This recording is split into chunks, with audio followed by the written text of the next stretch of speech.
नमस्कार, बहुत स्वागत है आप सभी का। मैं हूं आपके साथ सिरांधा शेखर। बिहार में शुरुआती सर्दी के बीच सोमवार का दिन सियासी लिहाज से बेहद गर्म रहा। 17वीं बिहार विधानसभा के लिए चुने गए विधायकों ने शपथ तो ले ली, लेकिन बिहार में विधानसभा सत्र में एआईएमआईएम की हंगामेदार एंट्री ने सियासी खलबली मचा दी। सदन के पटल पर ओवैसी की पार्टी के विधायक अख्तरुल ईमान ने हिंदुस्तान शब्द पर आपत्ति जता दी। ऐसा उन्होंने क्यों कहा, आप भी जानिए।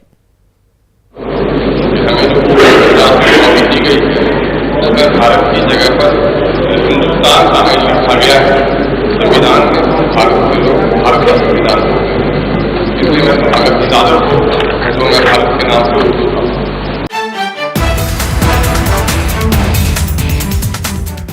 सुना आपने, ये महाशय हिंदुस्तान में रहते हैं, लेकिन इनको हिंदुस्तान बोलने में दिक्कत है। अब इनका परिचय भी जान लीजिए।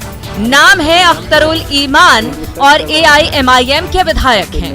अख्तरुल ईमान विधानसभा पहुंचे थे विधायक के रूप में शपथ लेने, और जब विधायक के तौर पर शपथ लेने की बारी आई तो प्रोटेम स्पीकर से हिंदुस्तान की जगह भारत बोलकर शपथ लेने की अनुमति मांगने लगे। यही नहीं, उर्दू में शपथ ले रहे अख्तरुल ईमान ने हिंदुस्तान की जगह भारत बोलकर ही शपथ ली। मैं अख्तरुल ईमान जो बाल मुसाज असम्बली का मुंतखब हुआ हूँ, खुदा के नाम से हल्फ लेता हूँ कि मैं कानून के जरिए कायम करदा भारत के आईन के सही अकीदत और खुलूस रखूंगा। मैं भारत की तारीख और एक जगह कायम रखूंगा और जिस पौधे पर मैं फायद होने वाला हूँ उसके फराइज अंजाम। अख्तरुल ईमान के इस विवादित बोल पर विधानसभा का माहौल गर्मा गया। विधानसभा से बाहर निकलने के बाद बीजेपी विधायक नीरज बबलू ने अख्तरुल ईमान पर पलटवार करते हुए कहा कि जिन्हें हिंदुस्तान बोलने में दिक्कत है उन्हें पाकिस्तान चले जाना चाहिए। वहीं जेडीयू विधायक मदन सहनी ने कहा कि उन्हें हिंदुस्तान बोलना चाहिए था। बिल्कुल गलत ऑब्जेक्शन है। जिनको इस देश में रहने वाले जिन व्यक्ति को, जिन जनप्रतिनिधि को हिंदुस्तान शब्द पसंद नहीं है, उनको पाकिस्तान जाना चाहिए। इस देश में रहने का कोई अधिकार नहीं है ऐसे व्यक्ति को। बिल्कुल सदन छोड़कर पाकिस्तान जाना चाहिए, किसी और देश जाना चाहिए जिनको हिंदुस्तान शब्द पसंद नहीं है। ये पूरा गलत नियति है, गलत परंपरा है। लेकिन मुझे लगता है कि अगर हिंदुस्तान भी बोला जाता तो कोई बड़ी बात नहीं थी, बोलना चाहिए था। और होता है कि कभी कभी लोग शपथ ग्रहण में अपने आप को कुछ अलग दिखने के लिए या बोलने के लिए कुछ ऐसा करते हैं, तो उसकी बहुत आवश्यकता नहीं थी। मामले को तूल पकड़ता देख अख्तरुल ईमान ने अपने बयान पर सफाई दी और कहा कि उन्होंने सिर्फ सुझाव दिया था, आपत्ति नहीं जताई। सब लोग उसी नाम पर लेते हैं शपथ। ये मैंने मशवरा मांगा, कोई आपत्ति नहीं थी हमारी। सारे जहां से अच्छा हिंदुस्तान हमारा। हम ये गीत गुनगुनाते हैं, भारत से प्रेम करते हैं, इंडिया से लव करते हैं। अख्तरुल ईमान ने सफाई देकर गरमाए माहौल को ठंडा करने की कोशिश की, लेकिन विवादित बयान की वजह से सुर्खियों में रहने वाले ओवैसी की पार्टी के विधायक से इससे ज्यादा क्या उम्मीद की जा सकती है। न्यूज 18 के लिए पटना से आनंद अमृतराज के साथ ब्यूरो रिपोर्ट। और अब जरा इस खबर को समझिए। दरअसल एआईएमआईएम जानबूझकर ऐसे मुद्दों को हवा देता है। संस्कृत के शब्द सिंधु से हिंदुस्तान शब्द की उत्पत्ति हुई है। हिंदुस्तान शब्द सभी धर्मों के लोगों के लिए है। हिंदुस्तान सभी धर्मों के लोगों के लिए है। आज के समय में हिंदुस्तान मतलब संपूर्ण भारत है। हिंदुस्तान शब्द पर सवाल उठाना एक गंभीर मुद्दा है जो अख्तरुल ईमान ने किया है, और जाहिर है इसी वजह से बिहार की सियासी फिजा गर्मा गई। इधर 17वीं विधानसभा के पहले दिन विधायकों का शपथ ग्रहण हुआ। किसी ने संस्कृत में तो किसी ने मैथिली में शपथ लेकर ध्यान खींचा, तो कई विधायकों के कपड़े चर्चा का विषय बने, जबकि कांग्रेस के विधायकों ने सदन के बाहर नारेबाजी कर अपनी मंशा जता दी कि आगे वो क्या करेंगे। 17वीं विधानसभा के पहले दिन का पहला सत्र की शुरुआत होती उसके पहले ही कांग्रेस के नवनिर्वाचित विधायकों ने विधानसभा परिसर पहुंचकर नारेबाजी शुरू कर दी। महिलाओं का सम्मान करना होगा। कांग्रेस विधायकों ने अपने तेवर से जता दिया कि 5 दिन तक चलने वाले सत्र के बाकी 4 दिन कैसे होंगे।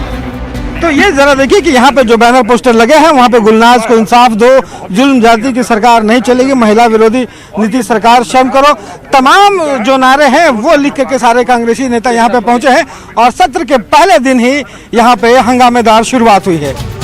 खैर, धीरे धीरे विधायकों के विधानसभा पहुंचने का सिलसिला शुरू हुआ। सीएम नीतीश कुमार और डिप्टी सीएम तारकिशोर प्रसाद का सत्ताधारी पार्टी के विधायकों ने गुलदस्ता देकर स्वागत किया तो दोनों ने हाथ जोड़कर सबका अभिवादन किया। सत्र के पहले दिन विधायकों ने अपने कपड़े, गाड़ियों और हाव भाव से लोगों का ध्यान खींचा।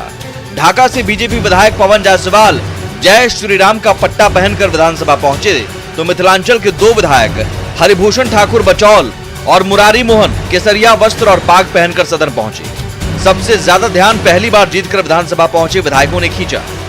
सबसे ज्यादा वोट से जीतने वाले बीजेपी विधायक पवन यादव ने सदन के गेट पर मत्था टेका तो निर्दलीय विधायक सुमित कुमार सिंह ने भी विधानसभा गेट पर दंडवत प्रणाम किया। धीरे धीरे सभी विधायक सदन के अंदर पहुंचे और फिर प्रोटेम स्पीकर जीतन राम मांझी ने विधायकों को शपथ दिलाने की प्रक्रिया शुरू की। सबसे पहले डिप्टी सीएम तारकिशोर प्रसाद, ईश्वर की शपथ लेता हूं कि मैं विधि द्वारा स्थापित भारत के संविधान के प्रति सच्ची श्रद्धा और निष्ठा रखूंगा। और रेणु देवी ने शपथ ली।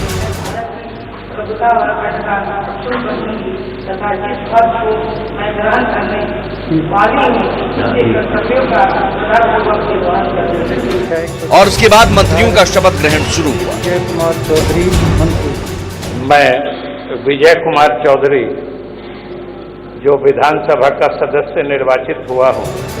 नए विधायकों के साथ साथ विपक्ष के नेता तेज प्रताप और तेजस्वी यादव ने भी आज ही शपथ ली।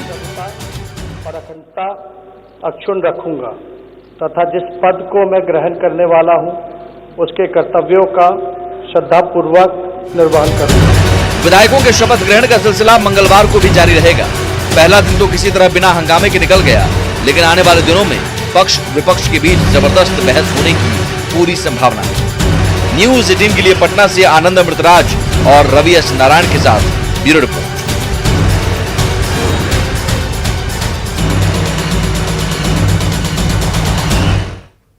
तो बिहार विधानसभा के सत्र के पहले दिन कई तरह के रंग देखने को मिला है, लेकिन बिहार की कमान एक बार फिर नीतीश कुमार के हाथ में है। सरकार के मुखिया के चेहरे में तो बदलाव नहीं, लेकिन विधानसभा के अंदर की सूरत बिल्कुल बदली है। 17वीं विधानसभा में क्या है बड़े बड़े बदलाव, आप भी जानिए। हम आपको बताएं कि सदन में बीजेपी का चेहरा सुशील कुमार मोदी की जगह तारकिशोर प्रसाद हैं। इस बार 90 विधायक पहली बार सदन पहुंचे हैं। वहीं महिला सदस्यों की संख्या पहले की तुलना में कम हो गई है।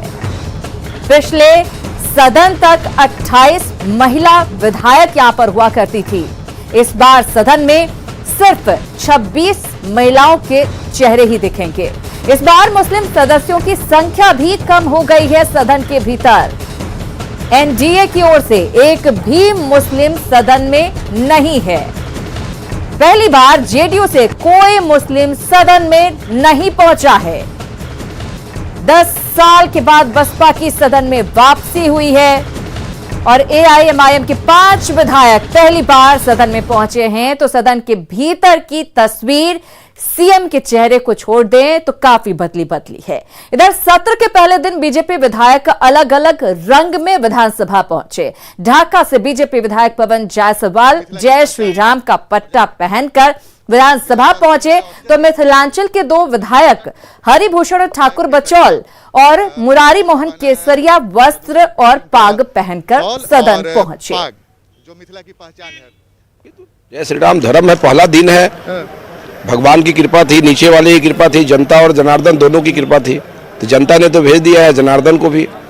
विधानसभा में जय श्री राम का पट्टा भाई कुछ होना है, हंगामा ना हो जाए। नहीं हंगामा किस बात का होगा इसमें।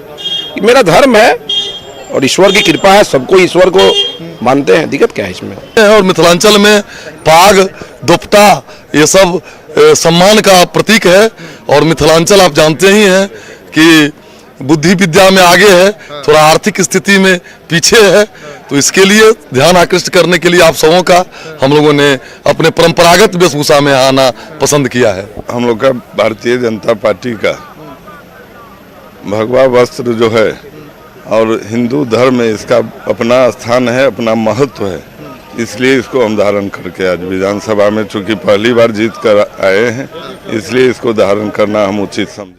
कुछ और खबरों की बात करते हैं। 3 दिन पहले यानी 20 नवंबर को जब देश और दुनिया में छठ महापर्व की छटा बिखर रही थी, उसी दिन कटिहार के एक इलाके में कुछ असामाजिक तत्व आस्था को चोट पहुंचा रहे थे, महानुष्ठान में बाधा डाल रहे थे। जब न्यूज 18 ने बदमाशों की काली करतूत को सामने लाया तो खलबली मच गई। सबसे बड़ी बात यह है कि जहां ये पूरी घटना हुई, उसी इलाके से बिहार के नए डिप्टी सीएम तारकिशोर प्रसाद आते हैं।